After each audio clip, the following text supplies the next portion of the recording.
जल्दी जल्दी भागो, जल्दी जल्दी भागो, नहीं तो जो करना है सरकार करेगा।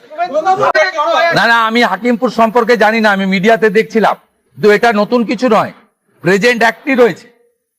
এবং আমরা বলে দিয়েছি যে বাংলাদেশের অবৈধ অনুপ্রবেশকারী তাদেরকে কোর্টে পাঠানোর কোনো দরকার নেই, আইনে নেই, সরাসরি পুলিশ নেবে এবং বিএসএফ এর হাতে হ্যান্ডওভার করবে। বিএসএফ এর যা ভারত সরকার বাংলাদেশ সরকারের সঙ্গে আছে এগ্রিমেন্ট, তাতে বাংলাদেশি প্রুফ করে হ্যান্ডওভার করে দেবে। আমাদের জেলে 3 মাস 6 মাস 2 বছর রেখে আপনার চাল, আপনার ডাল, আপনার তেল, আপনার মাছ, আপনার ডিম, আপনার কাপড়, আপনার মেডিসিন ওদেরকে দেব কেন? এটা তো ভারতীয়দেরই ক্ষতি হচ্ছে, আমাদের রাজ্যেরই ক্ষতি হচ্ছে। সেই জন্য আইনটা এতদিন ছিল ভোট ব্যাংকের স্বার্থে কেউ বা কারা ব্যবহার করেনি। আমরা ভোট ব্যাংকের বাইরে গিয়ে দেশের স্বার্থে, রাজ্যের স্বার্থে এই আইন কার্যকর করছি।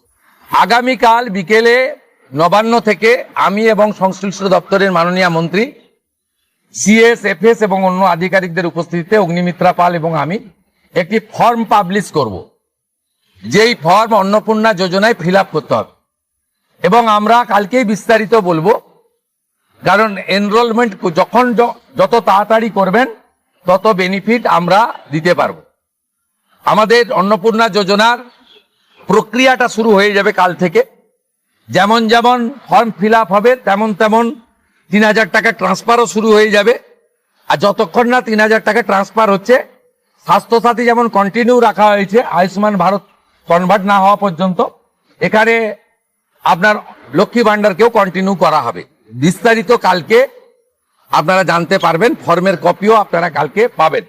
অফলাইন অনলাইন অবশ্যই থাকবে, শুধু পাবলিকের উপরে ছেড়ে দেওয়া হবে না, বিধায়করা নিজ উদ্যোগে ফর্ম ফিল আপ করাবেন এবং সরকারও বিডিওদের নেতৃত্বে প্রত্যেক বাড়িতে বাড়িতে ফর্ম ফিল আপের জন্য সহযোগিতা করার জন্য লোক পাবেন। এবং মাথায় রাখতে হবে, ভারতীয়রাই কেবলমাত্র এই সুযোগ পাবেন, অভারতীয়রাই সুযোগ পাবেন না। আবেদন করেছেন যে যারা এতদিন অভিযুক্ত রয়েছেন তাদেরকে গ্রেফতার করার জন্য এসপির কাছে, পুনরায় কি তদন্ত শুরু করবেন? আমি আবেদন পাই, এসপির কাছে উনি আবেদন করেছেন। এসপি নিশ্চয়ই ডিজিকে পাঠাবেন, ডিজি আমার সঙ্গে পরামর্শ করবেন। আমি হোম মিনিস্টার হিসেবে নিশ্চয়ই, আমার তো আইনের শাসন প্রতিষ্ঠা করার জন্যই আমাকে আপনারা মুখ্যমন্ত্রী করেছেন। তা আইনের শাসনে তামান্নাও আইনের শাসন পাবেন। আমরা তো বলেছি শাসকের আইন চলবে না, আইনের শাসন চলবে। বিরোধী দলের আমরা তো বলেছি স্কুল কলেজ মন্দিরের 1 কিলোমিটারের মধ্যে মদের দোকান লাইসেন্স দেওয়া যাবে না। এ সরকার অন্যভাবে চলবে, চিন্তার কোনো কারণ নেই। আমার সঙ্গে ভারত সরকারের মন্ত্রী জিতেন্দ্র সিং এর একটা মিটিং আছে 3:30-র সময়, এখন 2:30 বাজতে যায়, 1 ঘন্টা লাগবে যেতে। প্লিজ এটা হচ্ছে বিশেষ বিশেষ সাংসদ বিরোধীদের, তাদেরকে আপনি ডাকবেন, এই বিশেষ বিশেষের টাইপ যদি বলেন যে মানে যারা অনেকদিন পরে সত্য কথা বলছে তারাই বিশেষ বিশেষ সাংসদ। যারা বলছেন যে আপনারা আমাদের স্বাধীনতা পাইয়ে দিয়েছেন,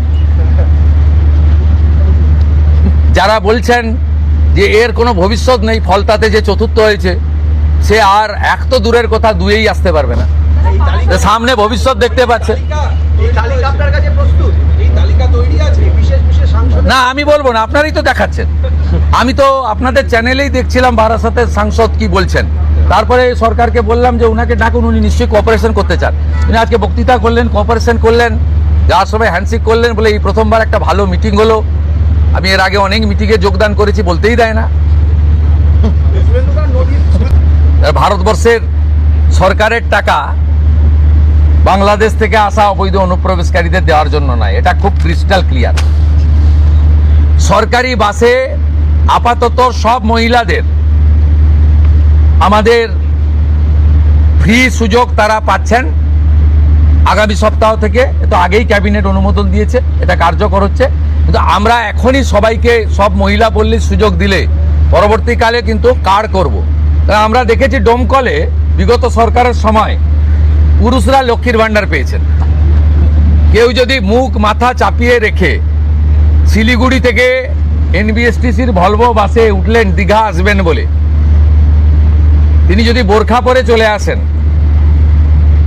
তাহলে তাকে পুরুষ না মহিলা দেখার কোনো মেকানিজম বাসের ড্রাইভার কন্ট্রাক্টরের নেই।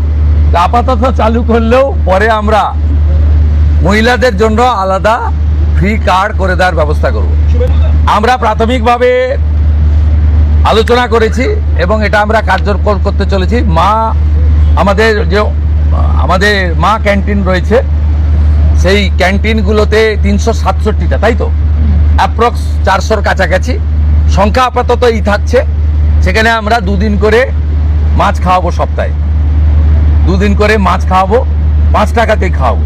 এই কাজগুলো আমরা করছি। বাকি অন্যান্য বিষয়গুলো হবে। আমরা কয়েকটা প্রোগ্রাম পেয়েছি, সেটা হলো আগামী 30 তারিখে কেন্দ্রীয় আরবান এবং পাওয়ার মিনিস্টার আসছেন, অগ্নিমিত্রা পাল মহোদয়, তার প্রোগ্রাম পুরো অ্যাসিস্ট করছেন। আমিও একটা সময় নিশ্চয়ই কাটসিমিট করব। 4 তারিখে শিপিং মিনিস্টার আসছেন, শিপিং রিলেটেড মিটিং হবে। 6 তারিখে মাননীয় রেলমন্ত্রী আসছেন। আর 8 তারিখে দিল্লিতে স্বাস্থ্য দপ্তরের সঙ্গে পশ্চিমবঙ্গ সরকার আয়ুষ্মান ভারতের এগ্রিমেন্ট করবেন। এই প্রোগ্রামগুলো আপনাদের মাধ্যমে আমরা জানাতে চাই। আমাদের সরকার, আপনাদের সরকার আগামী সপ্তাহ থেকে মুখ্যমন্ত্রীকে বন্ধ হয়ে যাচ্ছে, তার জায়গায় আমরা নাম দিচ্ছি আপনার সরকারকে বলুন।